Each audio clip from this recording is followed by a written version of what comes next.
Thrissur RDO കോടതിയിൽ സൂക്ഷിച്ച 8.5 പവൻ സ്വർണം മുക്കുപണ്ടമായി. 8.5 പവൻ സ്വർണം മുക്കുപണ്ടമായി. എവിടെയാ?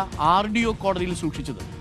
2003 മരിച്ച കാട്ടൂർ സ്വദേശി റംലത്തിന്റെ സ്വർണം മക്കൾ പ്രായപൂർത്തിയാകുന്നതുവരെ ആർഡിഒ കോടതിയിൽ സൂക്ഷിക്കാനായിരുന്നു നിർദ്ദേശം.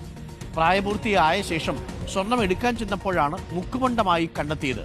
ജില്ലാ കളക്ടർ അന്വേഷണത്തിന് ഉത്തരവിട്ടിട്ടുണ്ട്. വളരെ കൗതുകകരമായൊരു കാര്യം. മൊഞ്ചിലും മൊഞ്ചുള്ള അരുൺകുമാർ വേറെ ലെവലിൽ. നിങ്ങളുടെ വാർത്ത ഇന്ന് രസകരമായിരിക്കുന്നു കേട്ടോ.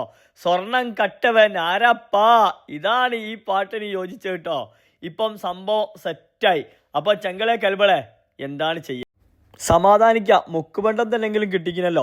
2003 വെച്ച പണ്ട് അതാ 2026 ആകുമ്പോഴേക്ക് അത് മുക്കുപണ്ടമായിട്ടോ. 1.5 ലക്ഷം പൊന്നിന് 2 ലക്ഷമൊക്കെ ആയ പിന്നെ അതും ആവില്ല കേട്ടോ. വല്ലാത്ത ജാതി ഏതായാലും എന്താണ് ചെയ്യുക. അപ്പം മൊഞ്ചത്തിമാരെ നിങ്ങൾ പണ്ടൊക്കെ നല്ലോണം വെച്ചോളൂ, ബാങ്കിലൊന്നും കൊണ്ടുവെക്കണ്ട, പിന്നെ മുക്കുപണ്ടായി പോട്ടോ. അപ്പം എല്ലാവരുടെയും സ്നേഹം മാത്രം. നമ്മുടെ വീഡിയോ ഇഷ്ടപ്പെട്ടാൽ ഒന്ന് ലൈക്ക് ചെയ്യുക, കമൻറ്റ് ചെയ്യുക, ഫോളോ ചെയ്യുക. Okay, bye bye. ബഷീർ അമശ്ശേരി.